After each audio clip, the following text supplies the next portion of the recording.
Well, just like that, less than a week later, Mike Babcock is out as the head coach of the Columbus Blue Jackets. Rosie, his career record with the Jackets 0-0-0. Your thoughts?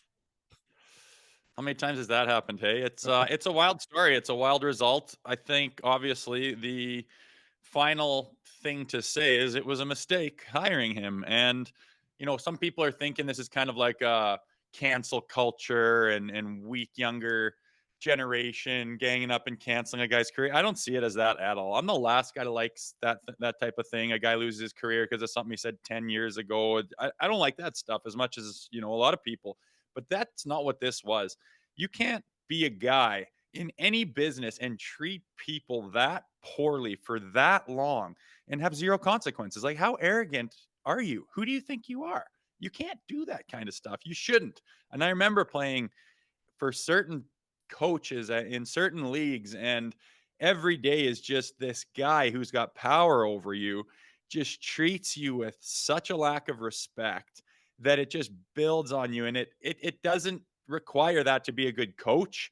It doesn't require that to be in the hockey world at all. There's no reason for it. I'm all for hard-nosed coaching. I'm all for old school styles of doing things. I could handle it. It's fine. But the way that guy and all the stories that continually add up about him, the way he handled himself was nothing that was short of pure arrogance and a lack of respect for the other people that you're in business with. And there's no reason for it. And it caught up to him, and it bit him in the ass, and he's toast. Absolute shit show. And the thing for me is Yarmo Kekalainen and how he holds on to his job. John Davidson to an extent as well. Not even to an extent. Like, I think there's a bigger story here than just Mike Babcock. Because if you do recall, July 1st came around, it was official, and everybody's like, why Mike Babcock? There was nobody else who could do the job, was the question. But I just think the PR game has been poor in this whole situation now, the stories and the release. And,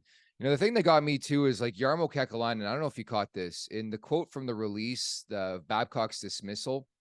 He thanked Babcock. Like, what do we do? What did he thank him for? Like, the guy didn't even coach a game for you. Yeah, and Babcock doesn't even mention No, doesn't take any no remorse. fault or admittance about anything in No. his quote there. It's just all bullshit. And I mean, just looking back at this guy and the way he talks and handles it, it's just get him out of here. Get him out of here, you prick. There's a lot of good coaches out there. Sure, he's a good coach, but I don't think that any of that has anything to do with being a good coach. That's separate. That's just a person. That's just your personality and treating your personnel and the people that you're in business with. How are you treating them? Are you just an asshole? Then get out of here. You're not welcome anymore. Beat it. You're a prick.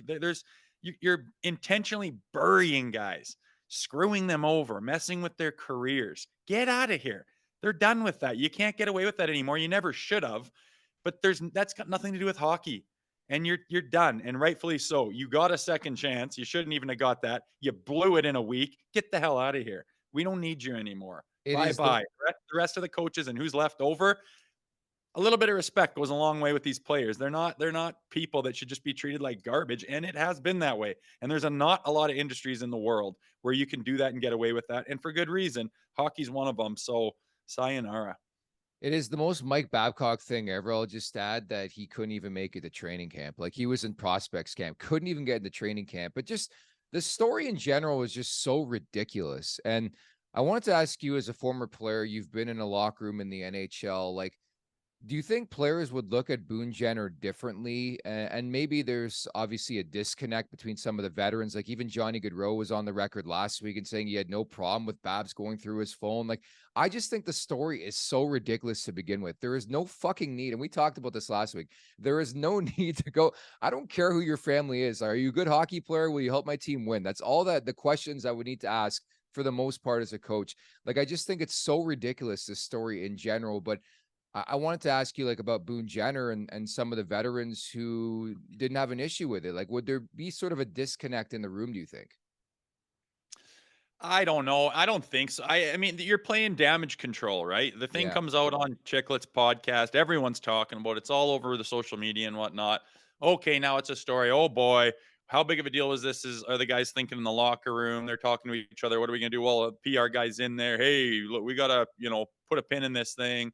Yeah. Some of our veteran guys will come up and say, "Hey, no big deal. Let's put the fan the flames of this fire out and move on." You know, that's what they're trying to do, and it just didn't work that way. And I don't know what their real thoughts are on it. I don't know if that was just saving face or if they really had no problem with it. Maybe some guys did, maybe some guys didn't.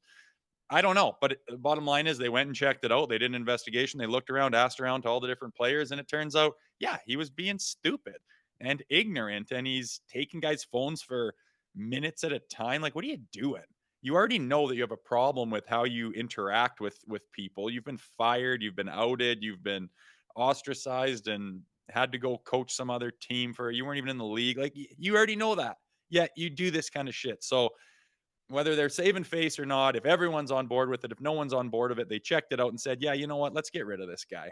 And that's the end of it. So I don't know if that locker room will be divided now or not is kind of irrelevant to me. They got rid of the cancer and they're moving on, obviously, and looking forward.